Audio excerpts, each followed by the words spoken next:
Ndryshe. Ja te kemi sërish bashkë, unë do ta thoja pa u menduar dy herë që ka qenë një nga njerëzit që më ka frymëzuar për të ardhur për të bërë provën Top Albania Radio, zërin e saj e dëgjoja kur shkoja në shkollë, kur vija nga shkolla, si më thën, rritesh me një z që do t'i njohësh imazhin, pastaj kur e bën dhe kolege dhe shoqe dhe sa i lumtur jam që mes nesh sot është Kozeta Kurti.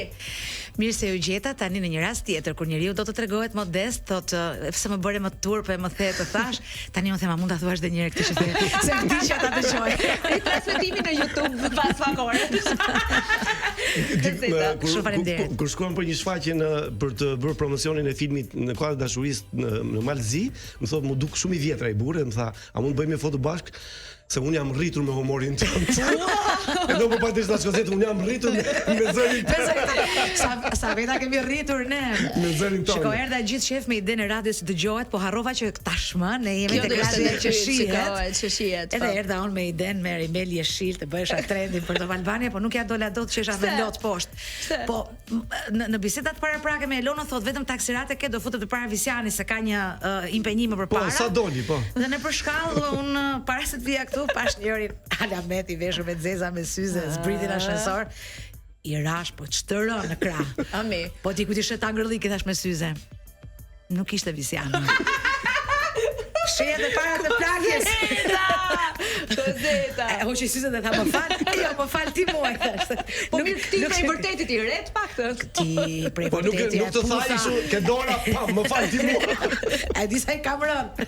Edhe vet, do më mpinë mozat e historive. Po më bëj skens pastaj. Duke ndenjur tek radio që dëgohet dhe radio që shihet, video kill the radio star, sa herë kemi thënë. Interneti kill të tjerë, po unë i tha që në fillim që në kryeterës duke thënë që ju flisnit dhe unë imagjinoja, më si duket Kozeta, po çfarë bën gjatë publicitetit? Po tani që janë lajmet, do të thënë imagjinata zhvilloi shumë në atë kohë derisa në momentin pasaj që e preka edhe vetë dhe isha edhe jam pjesë e Top Albania Radios. Si ka ndryshuar për ty radio që dëgjohet dhe radio që shihet, radio që preket, radio që jemi shumë afër me njerëzit tani më me zë figurë. Është mirë që shihet radio tani? Unë nuk dua të sillem as si tifoze, as si nostalgjike, por e kuptoj dhe nevojën e radios për të bërë e dukshme dhe e parë, sepse ka ardhur një moment që nuk shkojmë monetë që nuk vjen dot dëgjuesit e ne, shkojmë ne në të gjithë format e komunikimit. Dhe kështu ka qenë dhe më përpara. Shkonim te radio, shkonim në shtëpi, njerëzit lanin nenët, dëgjonin radio dhe kështu me radhë. Pse nuk më pëlqen? Sepse nuk është puna se ka vrar radion, po ka vrar imagjinatën dhe nuk është vetëm me radio. Nëse ne secili nga ne bën në YouTube një klik për të shkuar e shikon Venecian përpara se ti ke atje nuk kam asnjë surprizë. Imagjinoni sikur ne të ishim përpara ujit dhe varkave në Venecia pa pasur asnjë përfytyrim për to. Do ishte shumë më magjike se ç'është sot. E njëjta gjë është tani. Më përpara njerëzit dëgjuesit e radios perceptonin studion nga përshkrimi që ne i bënim. Pse themi ne që në radio ose je ose nuk je? Sepse ti nëpërmjet mënyrës se si flet duhet të nxisësh imagjinatën e tjetrit. Kur në Top Albania Radio kanë ardhur dikur fituesit e vitaminës, pra që shikonin, ka qenë një program dikur që pasi merrnin pjesë në kuice, vinin dhe vizitonin radion, atyre ju dukej sikur kishin qenë në radio, sepse un kam qenë një njerëzit sa e bukur që kisha qejf ta përshkruaja. Un thoja për shembull në të majtën time ka një mur i cili ka blu, është i veshur me këto veshjet e sfungjerit e kështu me radhë, dhe kur njerëzit vinin aty thonin, si na duket sikur ne kemi parë këtë. Tani, kjo mungon sot. Me që mungon kjo, mungon imagjinata që ti mund të krijosh kur lexon, atëherë kur lexon se nuk lexon më, i bie shkurt dhe thua që po këtë kanë bërë film, sa triun 10 ditë lexoj një libër, shoh një film për 2 orë. Për këtë më vjen keq, kurse për faktin që radioja ka gjetur mundësi që ta nxjisë audiencën e vet, duke përdorur edhe këto format e tjera të rrjeteve sociale, pse jo? Mua do më pëlqente radioja e dikurshme që s'kisha nevojë, po i të lyhem pak se do dal në radio. Unë kam dalë në radio me dhimbje koke me peshqir të lagur në kokë. Dhe kam qenë po njësoj në raport me dëgjuesit e mi. Ose për brek me ballon shkurtra më shumë se ashtu mos u habit, ashtu nuk kemi dalë vetëm radio, ashtu kanë dalë spikerat e televizionit të lajmeve. Me kollare në brek. Poshtë me ballona shkurtra larg. Si për xhaket me kollare. Tani e kam shumë profesionale këtë gjë.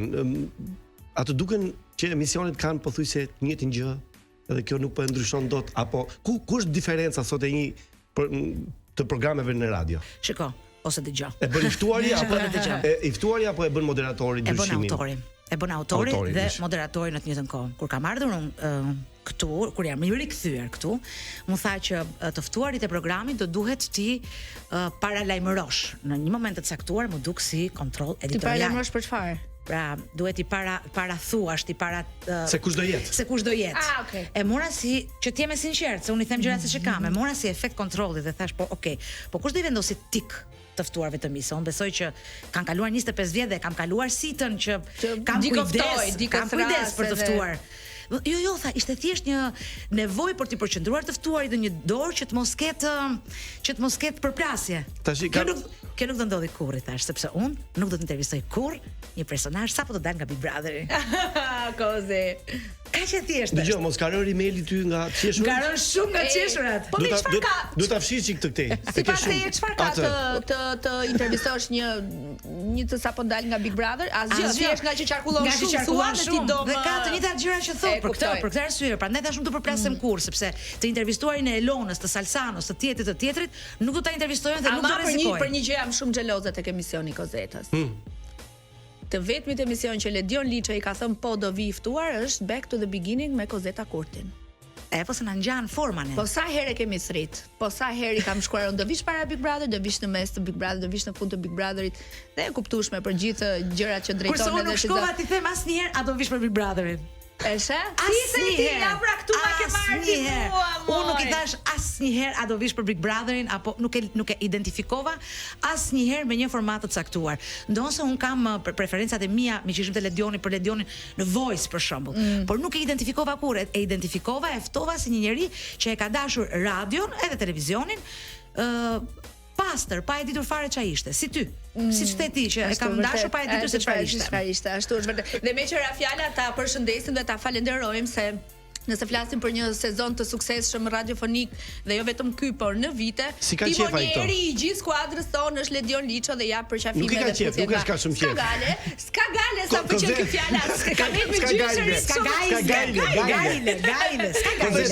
Ti pjesa aty e atij brezi që moderatorët që ke qenë edhe vetëm e dëgjuar. Domethënë nuk shikohet.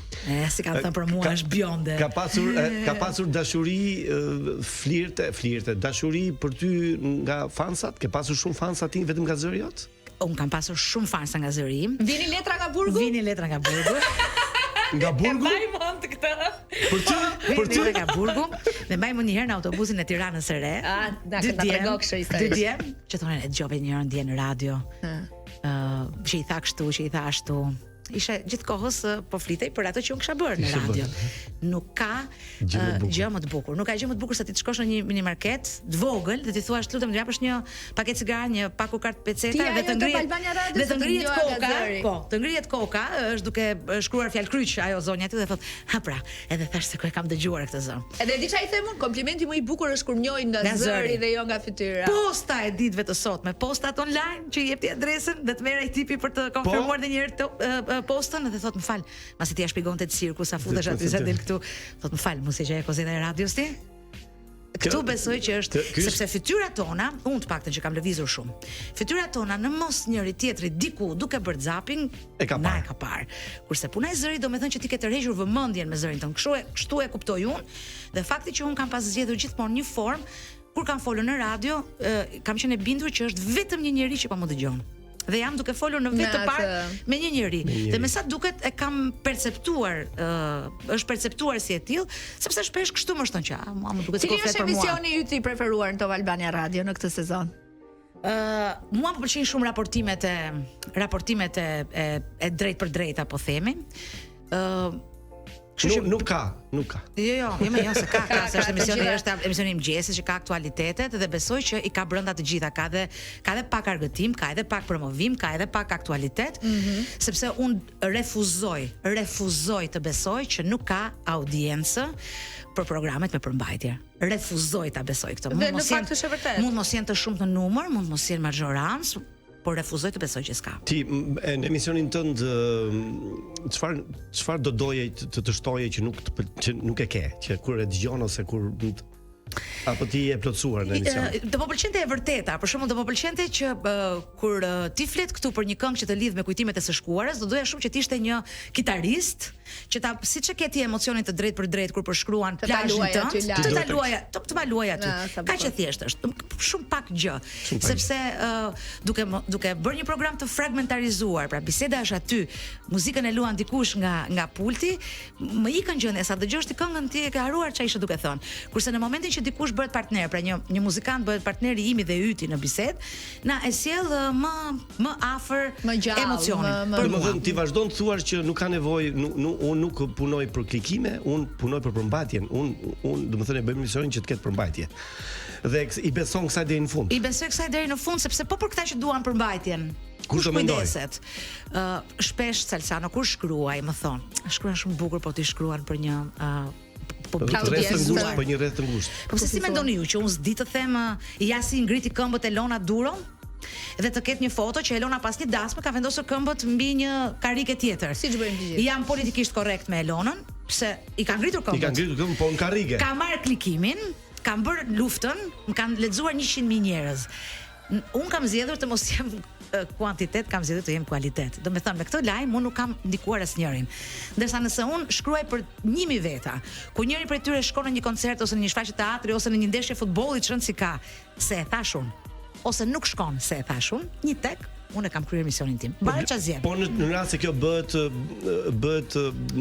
përmbjetesë, do thotë që ti nëse nuk do bësh këtë, nuk jeton dot si emision. Jo, është biznes, është kur ti çel një biznes të çfarë do lloji, ti merr parasysh tek investimi fillestar, siç blen karrike, tavolina, edhe ku diun se çfarë, do bësh pjesë të investimit fillestar dhe kohën që i duhet programit tënd të ngrihet. Një vit e gjysmë.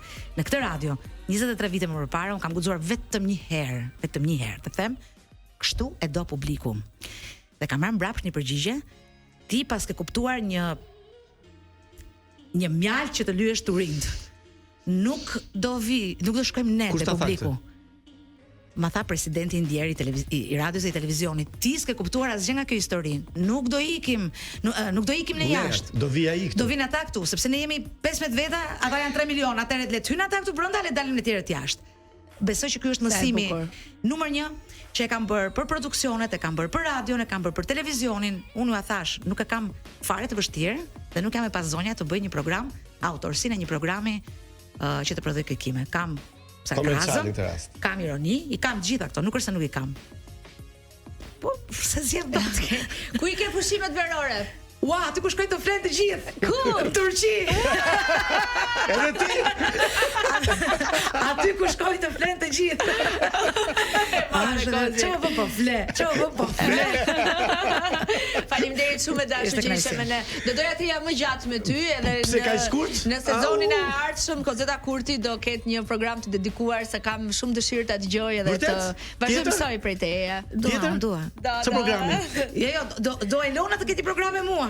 Jo, dua që të ftohet Kozeta në program këtu, që të kemi gjëre gjatë. Më s'po kuptova, thash do filloj një program tjetër Kozeta. Kozeta sezonin tjetër ka filloj. Ua, qofshin të mbar. Ka diçka të kontribuar. DJ, mbyllën. E mbyllën. Faleminderit. Jo, prap, se ka gjithmonë njerëz që do kthehen pas në kohë edhe do kenë gjëra për treguar, kështu që unë do vazhdoj të kemi një bet të Kozeta Kurti konfirmon sezonin. Pushimet mbara. Pushimet të mbara. Faleminderit. Shiçi deri emailin. Sfalatorit.